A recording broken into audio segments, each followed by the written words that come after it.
Hey friends, it's Rosie from iHeartRecipes, and I'm going to show you how to make an amazing smothered roast with lots of veggies.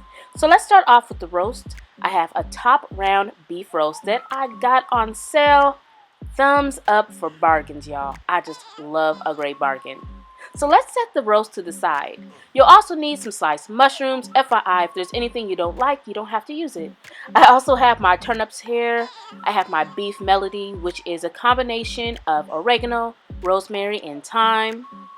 I have these huge carrots, onions, and garlic, and I also have some celery.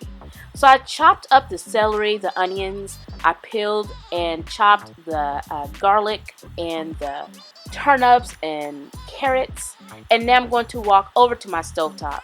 So here in my Dutch oven, I'm going to drizzle in some extra virgin olive oil.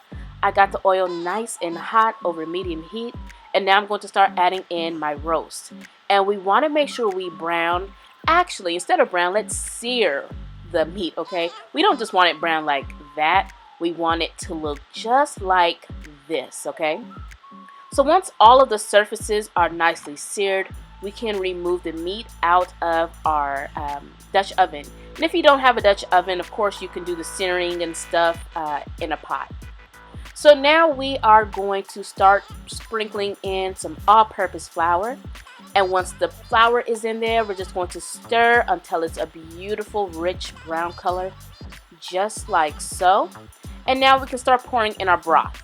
Now, most normal people use beef broth. I'm not normal. I like chicken broth. But if you want to use beef broth, you certainly can. So let's start pouring that in and make sure you stir. You want to make sure your gravy is nice and creamy. And once it is, we can start adding our roast back to the pot. Now, if you're not using a Dutch oven, you can start adding everything into a roaster at this time, okay? So let's start adding the meat back in there along with all of the vegetables. And we're also going to give everything a nice stir. I actually started adding more broth in at this time because it just was not enough for me.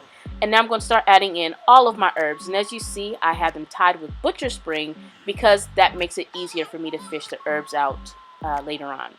So now I'm going to sprinkle in some salt and pepper. By the way, the heat is off at this time. And now once everything's in there, I actually forgot to add in the mushrooms. Let's add that in at this time. Now don't forget, if you're not subscribed to my YouTube channel, subscribe. I upload every Sunday and Wednesdays at 1 p.m. Pacific Standard Time. And of course, if you want to print out any of my recipes, head over to my blog, iHeartRecipes.com.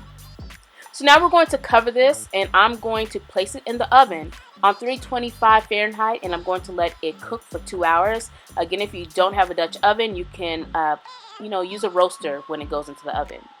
So I removed it out of the oven, and I just shredded up the meat, and now I'm just going to stir everything around. And you know what? Make sure you fish out those herbs, okay? So let's fish that out right now, and I am good to go. Now you can serve this over mashed potatoes or rice. I am a mashed potatoes girl. What are you? Are you team rice or are you team mashed potato? Leave that down below. I'm going to serve this tender, delicious roast and veggies over a huge pile of creamy mashed potatoes, and I am good to go. Don't forget, if you are not subscribed to my channel, subscribe, turn on those notifications, and be sure to check out these videos as well.